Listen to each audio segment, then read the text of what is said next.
From the New York Post. Oh, my heavens me. ICE immigration raids empty Home Depot parking lots of day laborers. Okay. I mean, breaking news. If that's where they are. They say in northern New Jersey, just a few men stood under the morning sun on Tuesday where dozens used to gather, according to the Wall Street Journal. Parking lots outside Home Depot across the country that were once teeming with day laborers angling for work are now eerily quiet. A stark sign of how the Trump administration's immigration crackdown is reshaping the informal labor market. You mean the second-class citizenry labor market? Illegal? Yeah, I mean, they've got no rights. They've got no unions. They've got no protections. And they displace the work for American, especially American Gen Z, who would do the job. And here's the best part. People say that Gen Z, they don't want to work because they don't get paid enough. They can't afford a home. Imagine this. Imagine if you got rid of all of the unskilled illegal immigrant labor and all you had left was Gen Z saying, I want $30 an hour for this job. Guess what you got to pay them? $30 an hour. That's right.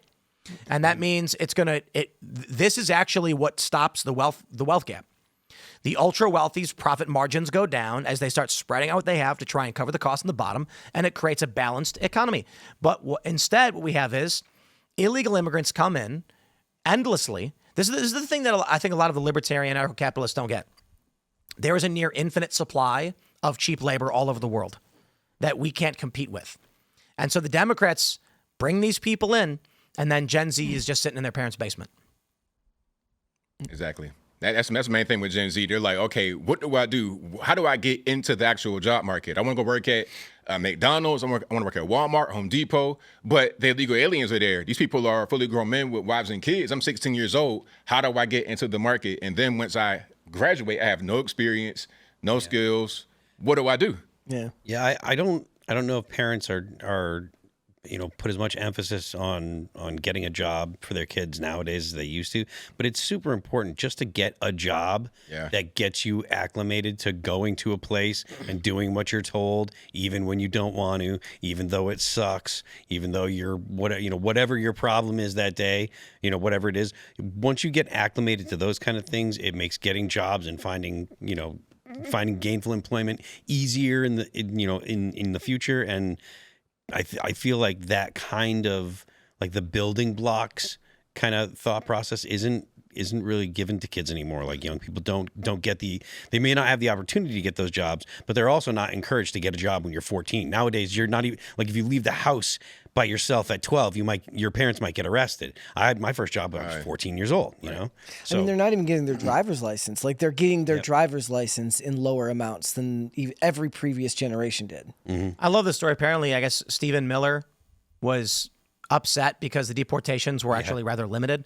Yeah. And Biden, so here's the thing about Biden and Trump. They say that they were deporting more. Biden and Obama were deporting more illegal immigrants than Trump is doing right now, and that's technically not correct. With Donald Trump shutting down the border, they're going after illegal immigrants in ways that no one's ever done. Obviously, if this wasn't the case, the left would not be protesting. Obama turned back millions of people, called them deportations. Biden, I think it was somewhat of a hybrid, but he was actually shuttling in way more people than he was actually deporting. And so with Trump shutting down the border, it's actually quite simple. If Biden lets 1 million people cross the border and then tells 300,000 to go back, he's deported 300,000.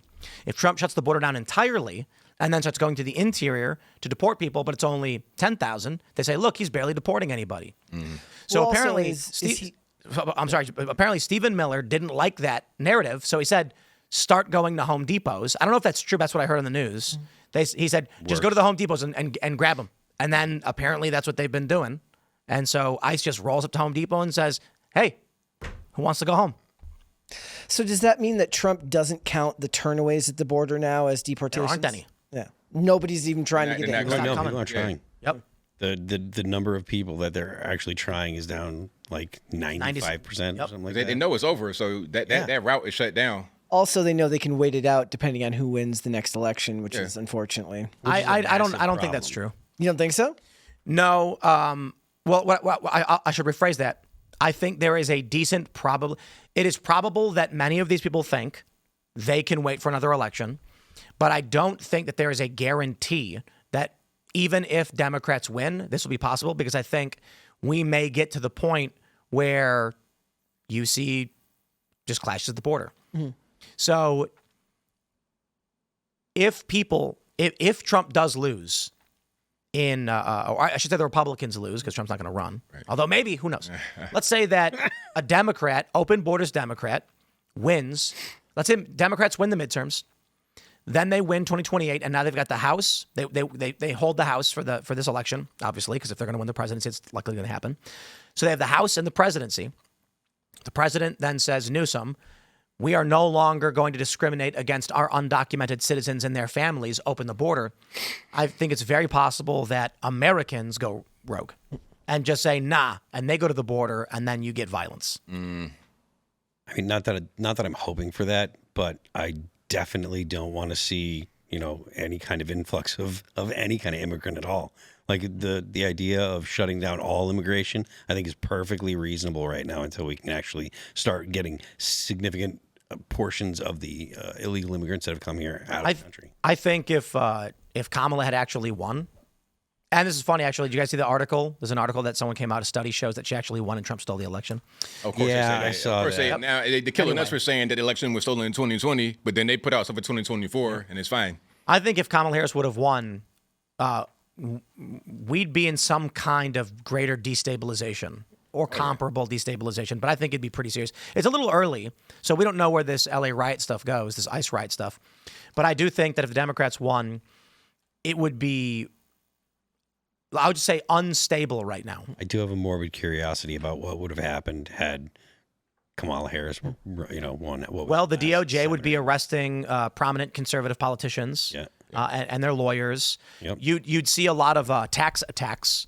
The IRS would start accusing people. It's really the easiest way to get rid of any personality, and you got to do it sparingly. But you want a Tim Pool, a Crowder, or just Benny Johnson, tax fraud.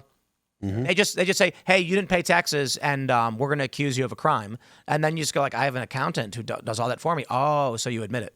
That's how they play it. Mm-hmm. And they'd start figuring out what they did with the Tea Party under Obama. Yeah. They started auditing and going after and trying to jam them up and seize their money. And then you'd get a bunch of the lawfare. You'd get Democrat-aligned lawyers filing frivolous lawsuits and bogging you down. And I think a lot of people would be in jail.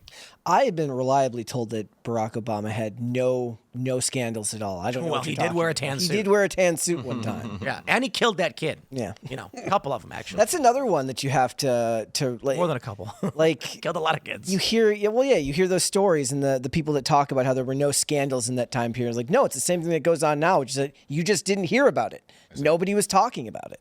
Mm-hmm. I'm asking ChatGPT, how many children did Obama kill? Oh, boy. Oh, man. That's going to be a lot. It's going to say none. It's going to be like, what are you talking about? He wore a tan suit, Tim. Or it can't answer. Oh, I love this. It says, while there's no evidence that President Obama personally directed the killing of children, U.S. drone and airstrikes authorized under his administration did result in civilian and child casualties, between 66 and 184 children, due to the airstrikes authorized by Barack Obama. Yep. That's crazy. I was told that he didn't do anything wrong. That is incorrect. He definitely did some things wrong. You can do whatever you want to do if you have favor from certain people. Well, yeah, I mean, this is actually points to something we talked about yesterday on the show, which is like you can get away with a lot when the population is on your side. Right. So right now, the things that Donald Trump is doing in California, or the things that the federal government is doing in California, they haven't changed the opinion of the American people, and he's not breaking the law. So whatever he's doing, he should continue doing it and probably double down because, again, it hasn't changed the opinion of the American people, first of all, and second of all, he's not breaking the law at all.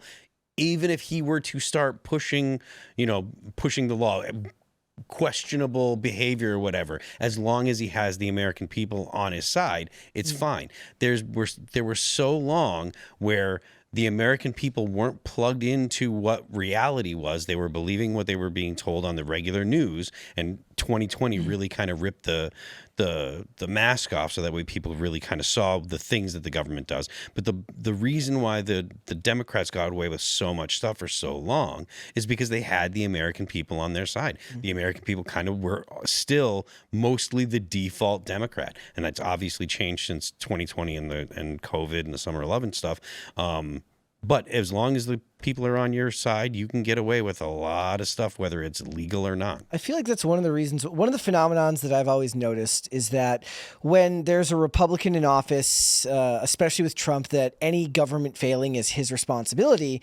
But when a Democrat president is in office, if something happens, like under Obama, there was the NSA scandal, and then there was Solyndra, there was the AP spying scandal and all this stuff. But that falls on just the government, the blanket, the government. He's kind of insulated in a way from the public's perception of how that's taken. And look, that's all well and good if you want to be lied to, but that's the difference between how they're held accountable by the public, because anything that goes wrong in Trump's administration is put squarely at his feet. Yeah, I mean, and it should be for whatever your thoughts are on any presidential candidate. Their cabinet, their picks, their party right that time. So. It's kind of like the whole Republicans pounce, right? Yeah. So when the Democrats do something, the story that the left or the left media, and which is the mainstream media, had told and still does to this day, the story that they tell is Republicans noticed. Republicans pounce on Democrats for doing this. The story isn't what actually happened. The story is the reaction that the Republicans are having. That's right. And so the Republicans are bad for pointing this out, or they're bad for saying these things, as opposed to actually addressing the story. So the Republicans pounce on it. So whenever the Democrats do something that's good or whatever, they'll tell the story. When the Republicans do something that's good, they won't tell the story. And lie by omission. Yeah, it's lying by omission, but it's also setting the narrative that the left is always correct. How do you think that the political dynamics in this country have changed since Trump's first term? Wow. I think a lot of what we're seeing right now with the deportations and the raids, people are a lot more comfortable with it because they saw what happened in 2020 to 2024. So that period of time, not having Trump in office, Americans realize, oh, this is what you guys wanted to do? So people are more sympathetic toward what Trump wants to do. The deportation, say, cool, we saw the numbers earlier. You got a 40% swing among immigrants because they hate it more than anybody else. It's like, okay, I'm here legally. I've done everything right. I've paid my money. People from other countries that I left are following me, and they're bringing criminals. They're bringing all types of negative things. So people are more in favor with what Trump is talking about as far as deportations. Do you think a lot of it is also the accusation of being racist for this is just kind of worn off and it just doesn't affect people the way it used to? It doesn't affect people because people can see right through it. And then you have a lot more people that are online. People are able to consume different kind of content. Like the stranglehold that the mainstream media had on the people, that's over. At one point, you could just watch TV and that was your source of information. Now, people don't even watch TV. They're on their phones. So a lot of the mainstream narrative is not really hitting the same as it is. And we've gotten younger. People are now just coming into politics. Okay, you're 18 years old, and for the first time, you're seeing all this. It's much different than being 18 years old 10 years ago. Yeah. Or even longer. I mean, it's like you didn't get into politics at 18 when you were, at least when I was a kid, like you didn't necessarily care. Like there was a bit of an uprising because Obama came on the scene, and that was a big thing. A lot of people felt like they were going to be able to affect change. That was the slogan. Right. Yeah. And that was a big political awakening for a lot of people. And selfishly, I'm always like, I understand that it's important to be informed politically because it's going to affect, your life. But it feels sad to me when kids who are 18 are worrying about politics. I understand that it matters, but I'm like, I also feel like you're kind of stripping them of that. But I think it's good because kids need to be involved because how old were the founding fathers? Yeah. They were very young people, so 20s, they need to. Between their 20s and 40s, but a lot of them in their 20s. Yeah, a lot of them are young kids. I think they need to get involved, especially since we have a lot of kids that don't want to do anything. They don't want to work. Okay, let's have an interest in the country, in civics, and what's really going on. Be a little bit more mature when you're younger. It's kind of like reversing what's happening with the 35-year-old at the house with his mom still, like Captain Man Bun from earlier. That guy. Let's kind of go back to a little bit more maturity in our young people. Thanks for checking out this clip from Timcast IRL. Make sure to watch the show live Monday through Friday at 8 p.m. Subscribe to this channel, and we will see you all there.